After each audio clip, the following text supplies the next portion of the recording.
Death, to the ancient Egyptians, was not an ending. It was a transition, a dangerous journey from the world of the living into eternity. They believed that death was only temporary, but survival beyond it depended on one crucial thing: the preservation of the body. To the Egyptians, the human soul was complex. It was not a single entity, but a collection of spiritual elements that had to remain connected. The Ka, the life force, needed nourishment.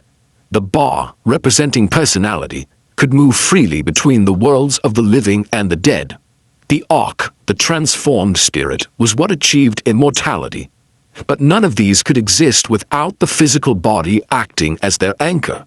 If the body decayed, the soul would be lost forever, wandering without rest. This belief gave birth to one of the most extraordinary rituals in human history: mummification. The process began almost immediately after death. The body was transported to a sacred embalming workshop known as the Place of Purification. These spaces were usually located near the Nile, hidden from public view. Only trained embalmers were allowed inside. These men were not simple workers, they were priests performing divine duties. During the ritual, they wore masks of Anubis, the jackal-headed god of the dead, because Egyptians believed Anubis himself guided their hands. The first step was purification. The body was carefully washed with water from the Nile, a river considered sacred and life-giving. Palm wine was also used to cleanse the body, believed to have purifying properties. Every movement was deliberate, accompanied by prayers meant to protect the deceased from evil forces. Then came the most unsettling part of the process: the removal of the brain. Unlike modern societies, the ancient Egyptians did not believe the brain had any real importance. They thought intelligence and emotion came from the heart. As a result, the brain was considered useless in the afterlife. Using a long metal hook, embalmers inserted the tool through the nostrils, breaking the thin bone at the base of the skull. The brain was liquefied and slowly pulled out piece by piece.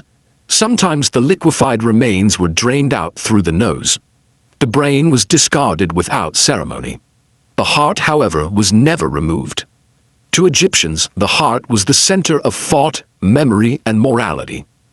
In the afterlife, it would be weighed against the feather of Ma'at, the goddess for truth and justice.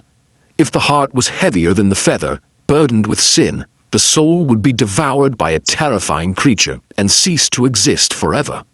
For this reason, the heart was left inside the body, carefully protected. Next, embalmers made a small incision on the left side of the abdomen using a sharp obsidian blade.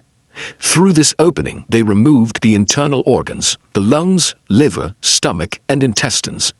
These organs would decay quickly if left inside, so they had to be preserved separately.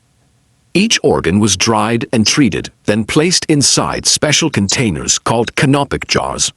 These jars were not ordinary vessels. They were protected by the 4 sons of Horus, each represented by a different head: human, baboon, falcon, and jackal. Each god guarded a specific organ, ensuring its safety for eternity. The body cavity itself was cleaned and rinsed with palm wine and infused with fragrant spices and resins.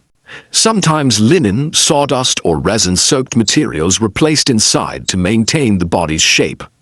Then came the most critical stage of all: dehydration. The body was completely covered in natron, a naturally occurring salt mixture found in Egypt's deserts. Natron absorbed all moisture, stopping decomposition entirely. The corpse was buried in natron for approximately 40 days. During this time, the body shrank, the skin darkened, and every trace of moisture disappeared. This stage was not rushed.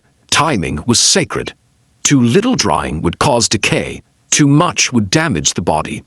The embalmers followed strict religious rules passed down through generations. Once the drying period ended, the body was removed from the natron and washed again.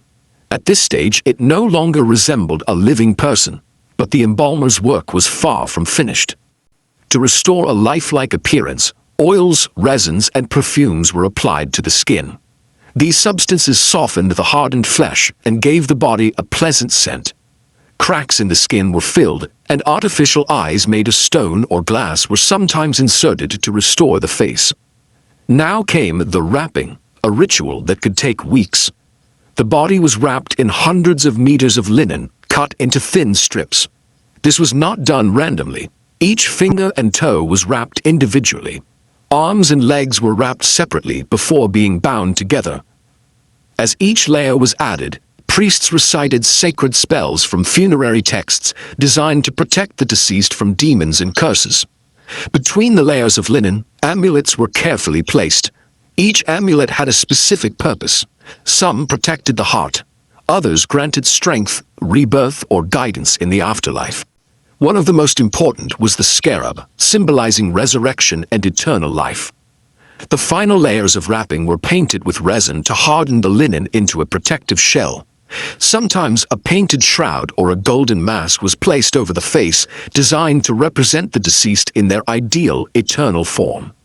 For wealthy Egyptians and pharaohs, the process was even more elaborate. Coffins were nested inside one another, each covered with inscriptions, prayers, and images of gods. The tomb itself was filled with food, furniture, weapons, jewelry, and statues known as shabti, which were meant to serve the deceased in the afterlife. But mummification was not reserved only for royalty. Over time, the practice spread to common people, though in simpler forms. Even animals were mummified: cats, birds, crocodiles, offered as sacred gifts to the gods. After the body was fully prepared, a final ceremony took place, the opening of the mouth ritual. A priest symbolically touched the mummy's mouth and eyes with sacred tools, restoring the senses. This allowed the deceased to speak, breathe, and eat again in the afterlife. Only after this ceremony was the burial considered complete. To the ancient Egyptians, mummification was not morbid, it was an act of hope. It was proof that death could be conquered through devotion, ritual, and faith in the gods. Thousands of years later, their mummies remain, silent witnesses to humanity's earliest attempt to achieve immortality.